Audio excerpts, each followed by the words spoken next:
En esta oportunidad vamos a continuar con nuestros estudios acerca de los acontecimientos finales, específicamente de lo que va a suceder aquí en la tierra, y tenemos que durante la gran tribulación habrá salvación. Para esto vamos a estudiar el capítulo 7 de Apocalipsis, en donde tenemos dos visiones. Una primera visión relacionada con Israel, en donde se nos dice que va a haber 144.000 sellados de cada tribu, y una segunda visión en el mismo capítulo que tiene que ver con los gentiles, y en este caso no tiene un número limitado, sino que se habla de una multitud de ropas blancas. También tenemos que aclarar, y vamos a ver, que hay una segunda compañía de 144.000, ya no en el capítulo 7, sí en el capítulo 14, del 1 al 5, para que podamos diferenciar estos dos grupos.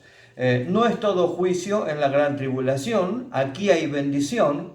Este capítulo número 7 es conocido como un paréntesis de gracia, y es lo que tenemos y vamos a estudiar en detalle. En primer lugar, quisiera decirle que los sellados van a realizar varias funciones o varias tareas. Tenemos que decir que muchos de ellos van a ser salvos al soportar la hostilidad activa y cruel del anticristo, y no solamente del anticristo, sino también de la gente incrédula. Muchos van a predicar el evangelio durante este tiempo en todo lo que será el imperio romano. Esto lo tenemos en Mateo 24:14. Y algunos serán los primeros mártires también de esta época. Recuerde que en el capítulo 6 nosotros vimos que había mártires que pedían su vindicación delante de Dios, y el Señor les dice que tienen que esperar un poco de tiempo hasta que se complete el número de los consiervos que tienen que ser muertos como ellos. Así que algunos de estos serán martirizados también para conformar el número que allí se menciona en el capítulo 6. Aparecen en escena en el capítulo 7 4 ángeles, pero vamos a comenzar leyendo capítulo 7 de Apocalipsis, y vamos a leer el versículo 1 al versículo 8. Después de esto, vi a 4 ángeles en pie sobre los 4 ángulos de la tierra, que detenían los 4 vientos de la tierra para que no soplase viento alguno sobre la tierra, ni sobre el mar, ni sobre ningún árbol. Vi también a otro ángel que subía de donde sale el sol y tenía el sello del Dios vivo, y clamó a gran voz a los 4 ángeles, a quienes se les había dado el poder de hacer daño a la tierra y al mar, diciendo: no hagáis daño a la tierra, ni al mar, ni a los árboles, hasta que hayamos sellado en sus frentes a los siervos de nuestro Dios. Y oí el número de los sellados, 144.000 sellados de todas las tribus de los hijos de Israel. De la tribu de Judá, 12.000 sellados. De la tribu de Rubén, 12.000 sellados. De la tribu de Gad, 12.000 sellados. De la tribu de Aser, 12.000 sellados. De la tribu de Neftalí, 12.000 sellados. De la tribu de Manasés, 12.000 sellados. De la tribu de Simeón, 12.000 sellados. De la tribu de Leví, 12.000 sellados. De la tribu de Isaacar, 12.000 sellados. De la tribu de Zabulón, 12.000 sellados. De la tribu de José, 12.000 sellados. De la tribu de Benjamín, 12.000 sellados. Muy bien, aparecen entonces en escena 4 ángeles que controlan los 4 vientos de la tierra. El 4 es un número que en el Apocalipsis simboliza o representa la tierra. Estos ángeles controlan todo lo que sucede, y a través de ellos Dios está controlando lo que está sucediendo aquí en la tierra. Y aparece también un 5.º ángel, que algunos dicen que es el Señor Jesucristo, pero nosotros creemos que no, que es un ángel de dignidades especiales, pero no es Cristo. Aparece por el este, lugar donde Dios se manifiesta. Siempre la gloria de Dios vino del oriente, la presencia de Dios siempre vino del oriente, así que aparezca por el este nos está diciendo que este 5.º ángel viene directamente de la presencia del Señor. Tenemos entonces esta primera compañía de 144.000 sellados. Hay una discusión acerca de el número, si es un número literal, si serán 144.000 exactos o si solamente es un número simbólico. No lo sabemos. Puede ser que sea literal como también simbólico, ya que 144.000 es el resultado de la multiplicación de 12.000 por 12.000 y 12 es el número que representa en la escritura al pueblo de Israel. Así que bien puede estar indicando una cantidad de judíos de distintas tribus que van a ser sellados. Algunos dicen también, y en esto tenemos una gran diferencia con los testigos de Jehová, que esas tribus que se mencionan ahí son simbólicas, que en realidad representan a las personas que son salvas y van a ir al cielo. Pero está demasiado especificado allí en este capítulo la procedencia de los 12.000 que son sellados de cada tribu, como para pensar que pueda ser algo simbólico. Creemos firmemente de que son 144.000 sellados y que son de las tribus de Israel, y no hay ninguna duda acerca de esto para nosotros. Luego del arrebatamiento, Dios tendrá misericordia con Israel. Vamos a leer Jeremías 18, del 1 al 6. Palabra de Jehová que vino a Jeremías diciendo: Levántate y vete a casa del alfarero, y allí te haré oír mis palabras. Y descendí a casa del alfarero, y he aquí que él trabajaba sobre la rueda. Y la vasija de barro que él hacía se echó a perder en su mano, y volvió y la hizo otra vasija según le pareció mejor hacerla. Entonces vino a mí palabra de Jehová, diciendo: ¿No podré yo hacer de vosotros como este alfarero, oh casa de Israel? Dice Jehová: He aquí que como el barro en la mano del alfarero, así sois vosotros en mi mano, oh casa de Israel.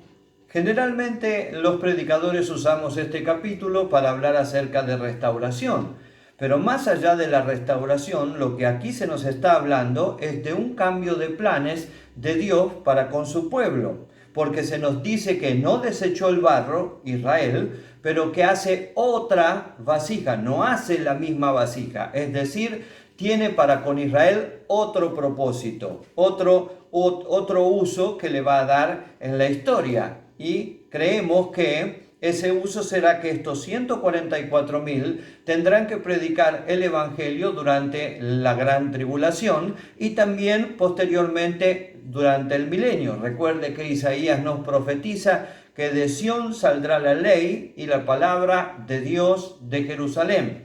Vuelvo a insistir en que estos no tienen que ser confundidos ni con la iglesia que ya está en la presencia del Señor, ni tampoco con el pueblo gentil. Es el pueblo de Israel y son 12.000 de cada tribu.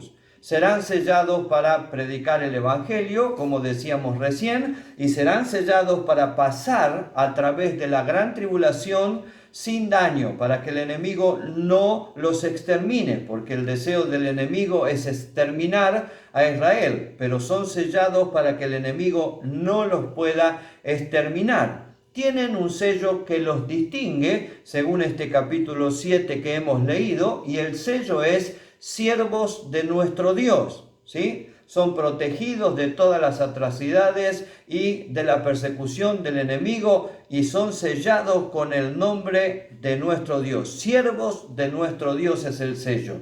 Ezequiel 9, versículo 4 y 5.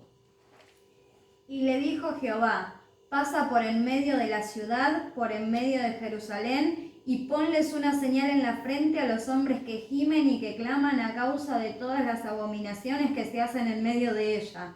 Y a los otros dijo, oyéndolo yo: Pasad por la ciudad en pos de él y matad, no perdone vuestro ojo ni tengáis misericordia.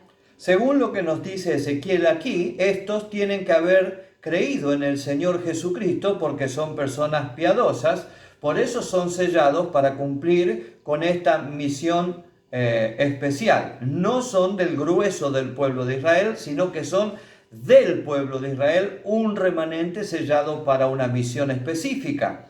Les decía recién que los testigos de Jehová hablan acerca de que estas 12 tribus son simbólicas. Ahora, tenemos en la lista de estas 12 tribus algunos cambios muy significativos que nos dan la pauta de que se está hablando de las tribus literalmente. En primer lugar, si usted toma tiempo para mirar en detalle, aparece la tribu de José sumada a las 12 tribus y aparece también la tribu de Leví. Que hasta el momento no era contada entre las 12 generalmente porque no se le había dado una heredad específica. La heredad del pueblo de Leví o de la tribu de Leví era Dios mismo. Y por otro lado, de estas 12 tribus nosotros tenemos que faltan dos. Falta Efraín y falta también Dan. Hay una razón para todo esto.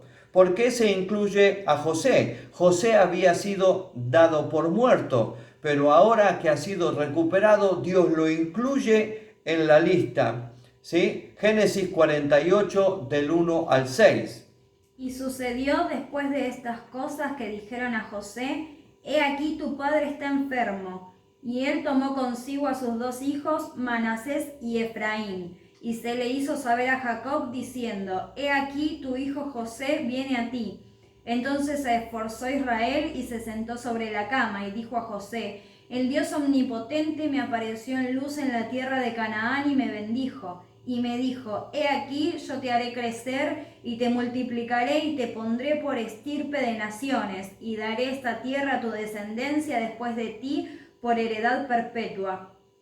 Y ahora tus dos hijos, Efraín y Manasés, que te nacieron en la tierra de Egipto antes que viniese a ti a la tierra de Egipto, míos son, como Rubén y Simeón serán míos, y los que después de ellos has engendrado serán tuyos, por el nombre de sus hermanos serán llamados en sus heredades. Bien, tendría que haber figurado en la lista Efraín, porque Jacob dice: como yo te di por muerto, ahora yo tomo a tus dos hijos en lugar tuyo para que ellos tengan heredad con las 12 tribus de Israel. Serán míos como son Rubén y Simeón. Pero recuerde que Efraín no está en la lista. Entonces, en lugar de Efraín entra José. ¿Por qué Efraín no está en la lista? El Salmo 78, versículo 9 al 11 tiene algo que decirnos al respecto. Los hijos de Efraín, arqueros armados, volvieron las espaldas en el día de la batalla. No guardaron el pacto de Dios, ni quisieron andar en su ley, sino que se olvidaron de sus obras y de sus maravillas que les había mostrado. Por esta causa, Efraín no está en la lista, porque no guardó el pacto, porque no fue fiel para con Dios. Por eso, en lugar de Efraín, entra José. También es agregado Leví, decíamos recién. ¿Por qué es agregado Leví? Porque Leví ha sido más que fiel en su sacerdocio espiritual. Cuando todo Israel se prostituyó tras el becerro de oro, la tribu de Leví demostró, y fue la única que demostró fidelidad a Dios y a su pacto. Éxodo 32, 25 y 26. Y viendo Moisés que el pueblo estaba desenfrenado, porque Aarón lo había permitido para vergüenza entre sus enemigos, se puso Moisés a la puerta del campamento y dijo: ¿Quién está por Jehová? Júntese conmigo. Y se juntaron con él todos los hijos de Leví. Todos los hijos de Leví se juntaron a Moisés y esto les valió ser agregados en esta lista de las 12 tribus. Por el otro lado tenemos que decir que Leví está reemplazando a la tribu de Dan. La tribu de Dan es la que sale, porque si no tendríamos un número de 14 tribus en su total. Pero no, la tribu de Dan es la que sale de la heredad y la razón por la que sale la tenemos en Primera de Reyes, capítulo 12, del 28 al 30. Y habiendo tenido consejo, hizo el rey 2 becerros de oro y dijo al pueblo: Bastante habéis subido a Jerusalén, he aquí tus dioses, oh Israel, los cuales te hicieron subir de la tierra de Egipto. Y puso uno en Betel y el otro en Dan. Y esto fue causa de pecado, porque el pueblo iba a adorar delante de uno hasta Dan. Muy bien, ahí tenemos especificado que cuando Jeroboam dividió el reino en tiempos posteriores a Salomón, cuando estaba reinando Roboán, Entonces Jeroboam hizo un becerro de oro, uno lo colocó en Betel y el otro lo colocó en Dan, y todo el pueblo se prostituyó y se volvió idólatra por culpa de este becerro que habían levantado en territorio de Dan. Entonces, por causa de la idolatría es que Dios lo excluye de la lista. Además, Dan también falló en la conquista de la tierra prometida, no fue fiel a lo que se le había encomendado. Entrarán al milenio las dos tribus, pero no serán parte del reino y el sacerdocio que sí ocuparán las 12 tribus de Israel. Entonces tenemos que son agregados a la lista José, que entra en lugar de Efraín, y Leví, que entra en lugar de Dan, por causa de que fueron fieles José y Leví, le quitan el lugar a Efraín y Dan, que fueron idólatras e infieles, siendo Efraín y Dan dos de las tribus más numerosas de todo Israel. Recuerde que hay dos dichos muy interesantes en la historia de Israel. Uno, que cada vez que se mencionaba el reino del norte, se lo mencionaba con el nombre de Efraín. Y el otro, que cuando se hablaba de recorrer el territorio del reino del norte, se decía desde Dan hasta Beerseba, porque eran las dos tribus más numerosas de Israel. Sin embargo, por causa de su infidelidad, quedaron fuera de este sello. Entrarán al milenio, pero no como reyes y sacerdotes como las demás tribus de Israel. Muy bien, veamos ahora una segunda compañía de 144.000 que es diferente. Muchos piensan que es lo mismo, pero son dos compañías totalmente diferentes. Para esto vamos a ir al capítulo 14 de Apocalipsis y vamos a estar leyendo del versículo 1 al versículo 5. Después miré, y he aquí el Cordero estaba en pie sobre el monte de Sión, y con él 144.000 que tenían el nombre de él y el de su padre escrito en la frente. Y oí una voz del cielo como estruendo de muchas aguas y como sonido de un gran trueno, y la voz que oí era como de arpistas que tocaban sus arpas, y cantaban un cántico nuevo delante del trono y delante de los 4 seres vivientes y de los ancianos, y nadie podía aprender el cántico, sino aquellos 144.000 que fueron redimidos de entre los de la tierra. Estos son los que no se contaminaron con mujeres, pues son vírgenes. Estos son los que siguen al Cordero por donde quiera que va.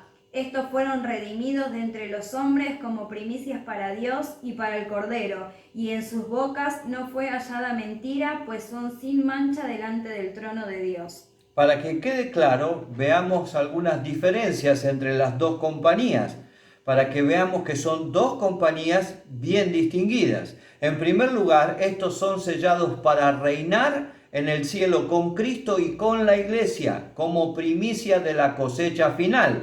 No son sellados para predicar durante el Imperio Romano, ni tampoco en el milenio. Son sellados para reinar con Cristo y con la iglesia.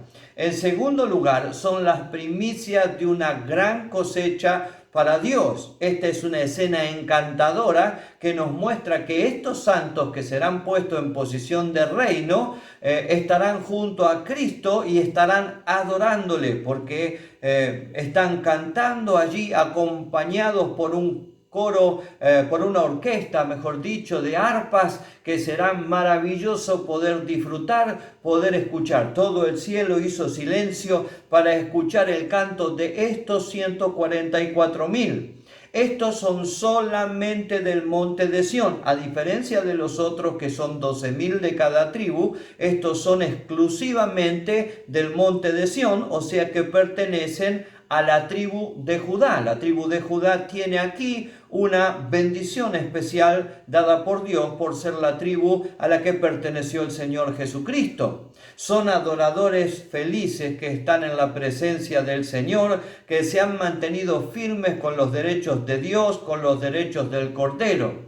El sello que tienen es diferente. Aquellos del capítulo 7 eran sellados como siervos de nuestro Dios, pero estos del capítulo 14 son sellados con el nombre del Cordero y el de su Padre, señal que son propiedad de Dios, que Dios los guarda y los preserva porque son su posesión. Cantaban de manera extraordinaria un canto nuevo, al igual que el canto que cantó la iglesia en el capítulo 5, un canto que nunca fue cantado, un canto que solamente cantan los redimidos. Sonaba como el estruendo de muchas aguas y como la voz de un gran trueno, adorando al Señor. Solamente los redimidos, insisto, cantarán esto. Es un canto singular. De estos 144.000 de Judá, los ángeles oyen, adoran, porque es un canto de victoria sobre el dragón y sobre las dos bestias que han aterrorizado el mundo entero.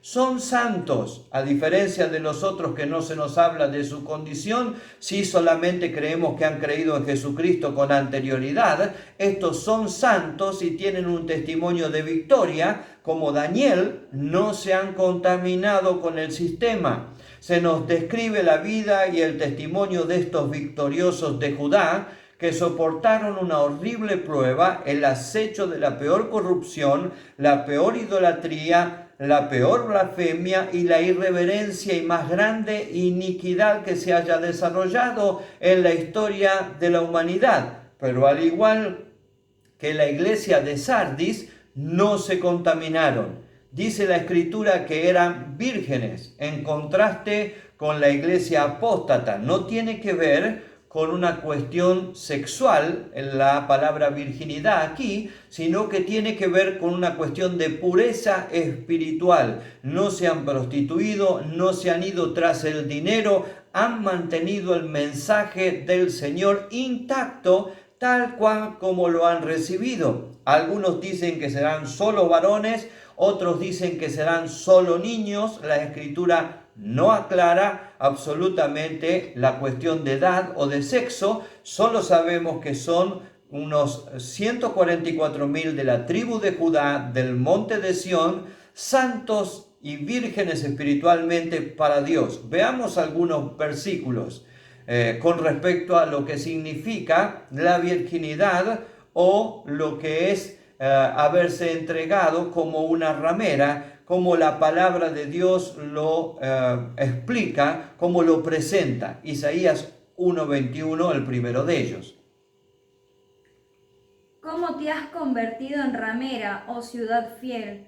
Llena estuvo de justicia, en ella habitó la equidad, pero ahora los homicidas. Antes era una ciudad justa, pero ahora se convirtió en ramera. ¿Se da cuenta cómo usa el término? Segunda de Corintios 11:2. Porque os celo con celo de Dios, pues os he desposado con un solo esposo, para presentaros como una virgen pura a Cristo. Ahí el apóstol Pablo está hablando de la iglesia de Efesios y le dice: los celo con celo de Dios, los desposé para presentarlos como una virgen pura a Cristo.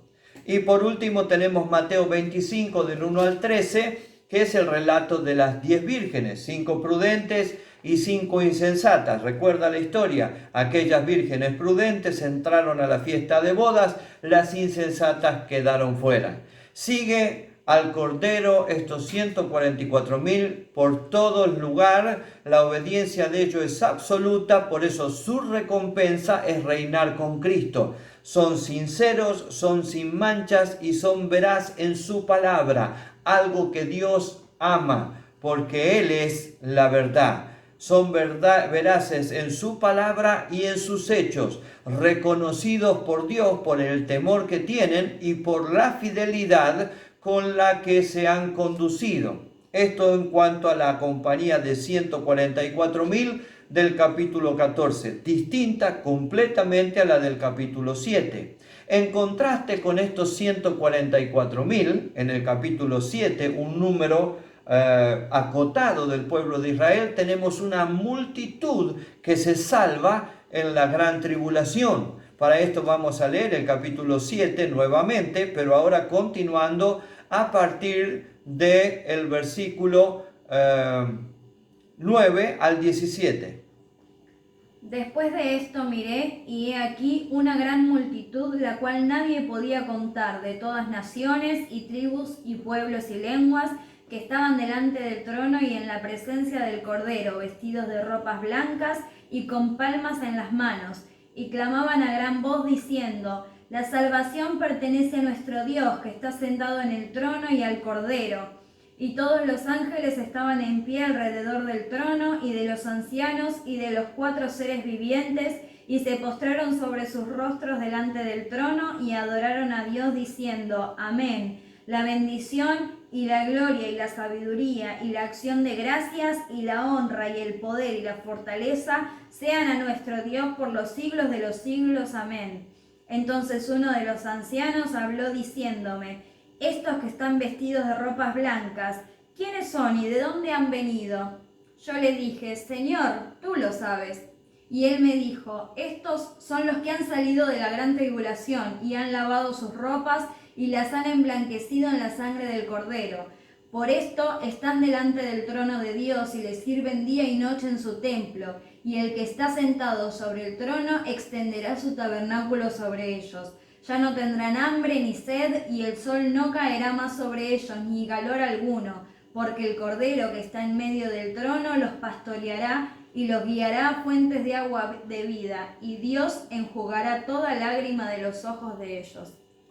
La multitud que alcanza misericordia aquí por la sangre de Cristo es realmente emocionante y son de la gran tribulación, está bien especificado. No son de la iglesia que se ha ido en el rapto, ni tampoco pertenecen al pueblo de Israel, sino que son de la gran tribulación, los que han creído durante este tiempo. La oración de muchos de nuestros hermanos que están orando por sus hijos o por familiares inconversos se hará realidad aquí. Probablemente muchos de ellos, y lamentablemente muchos de los que se quedaron en este tiempo, se terminen convirtiendo al Señor Jesucristo para formar parte de esta multitud, que es la gran reunión de almas que profetizó Joel. Vamos a leerlo en el capítulo 2 de Joel, versículo 30 al 33.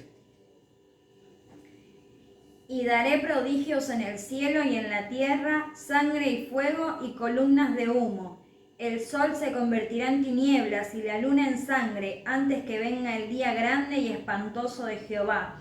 Y todo aquel que invocare el nombre de Jehová será salvo, porque en el monte de Sión y en Jerusalén habrá salvación, como ha dicho Jehová, y entre el remanente al cual él habrá llamado. Tremenda la descripción de Joel. Antes de que sea el fin, entonces habrá salvación, ¿sí? Y habrá una gran reunión de almas. Son frutos de un gran trabajo de gracia, un intenso trabajo de gracia de parte del Espíritu Santo. La oración de muchos de los familiares, les decía recién, serán contestadas aquí. Estos no van a ser parte del sacerdocio, pero sí van a entrar al milenio y serán agregados a la iglesia. Serán agregados a los que ya están en la presencia del Señor. Al igual que nosotros, tendrán numerosas recompensas. Estarán delante del trono de Dios, les servirán continuamente, tendrán a Dios en medio de ellos. El Cordero, Jesucristo, será su pastor.